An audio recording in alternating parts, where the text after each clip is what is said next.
G'day everyone, so in this video I'm going to show you how to complete a quick assessment of your waterways, riverbanks as well as its aquatic habitats.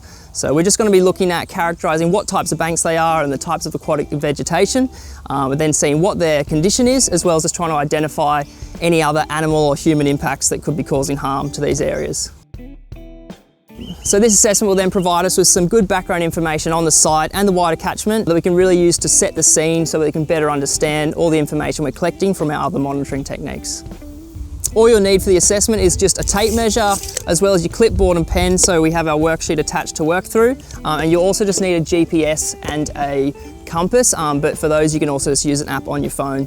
Other than that, just make sure you're dressed appropriately for the job. Long sleeves, long pants, good boots on, and if it's snake season you can always bring a compression bandage as well, just to be safe. To perform this assessment, we're going to need access to a long stretch of your waterways riverbank, and then along this stretch we're going to select about 4 points that are representative of the larger site area, and then we're going to run through the worksheets here answering all your questions, and what you've got to remember is just to leave about 50 metres or so between each of these sites along the bank. Alright, let's give it a try. So I've just walked up the river a couple hundred metres and I've selected this arbitrary location just to set up our first site and do our first assessment.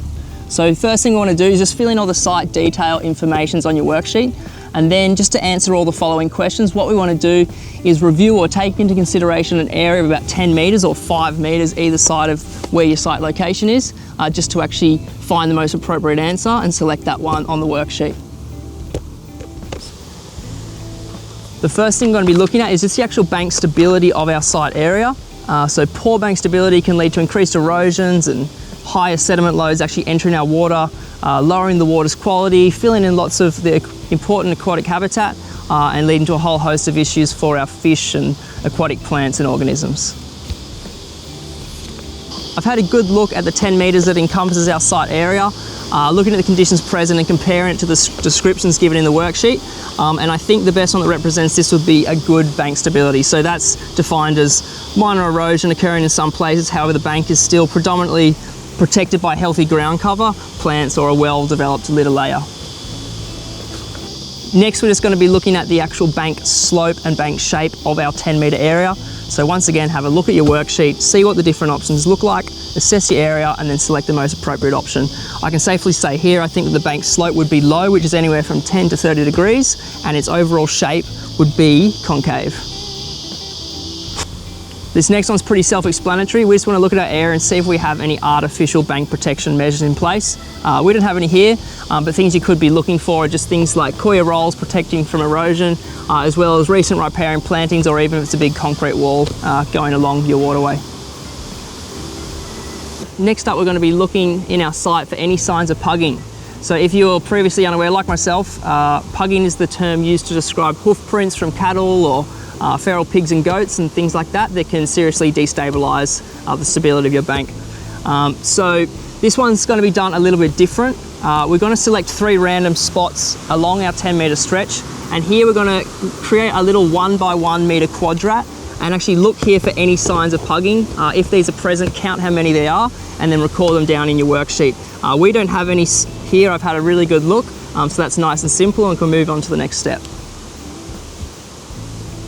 So a nice and simple one here, we just want to look along our area and see how much rubbish we can find. And if you do find some, unfortunately, like myself, we just want to note down the type, the distribution and volume. So we've found some drink cans as well as a plastic bag, but you could see anything. It could be lots of fishing line wrapped around a snag, some styrofoam or microplastics washed up along the bank. Just note it down in your worksheet. Very similar again, this time we're just going to be looking for any signs of pollution in our area. This time we're more fortunate and I can't see any, but things you're going to be looking for are things just like oil slicks or algal scums, or even a really unpleasant odour that you think could be originating from a source of pollution.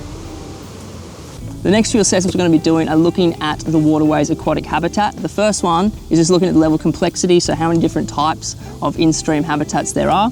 As you can see, we have some log snags, some aquatic vegetation as well as some fringing vegetation on the banks.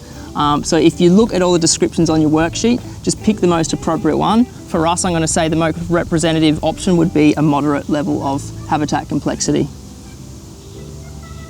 Now I just want to get an estimation of the different types of aquatic habitats we have and estimate their percentage cover from the banks and extending out to about 2 meters in our 10-meter area. So yeah, we have some fringing vegetation, sandy bottoms, log snags, but you might have other things such as some big boulders. Even if you're an estuarine site, you might even have seagrass or shellfish reef, things like that. For the last one of these assessments, we just want to look at the level of shading provided by the riparian vegetation on the water's edge. So as before, we just want to look at the area from the edge about 2 meters out, and then try to actually estimate the percentage cover as if the sun was directly overhead. If this sounds hard, don't be too worried because there's super broad categories, so just select the most appropriate one.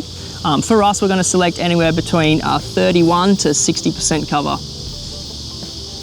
Now we only have one section remaining as part of the assessment. We're not going to actually give you a step-by-step run through of how to do this, just because it's optional and also because it requires some background information or history of the site itself, as well as what is actually upstream of your site location.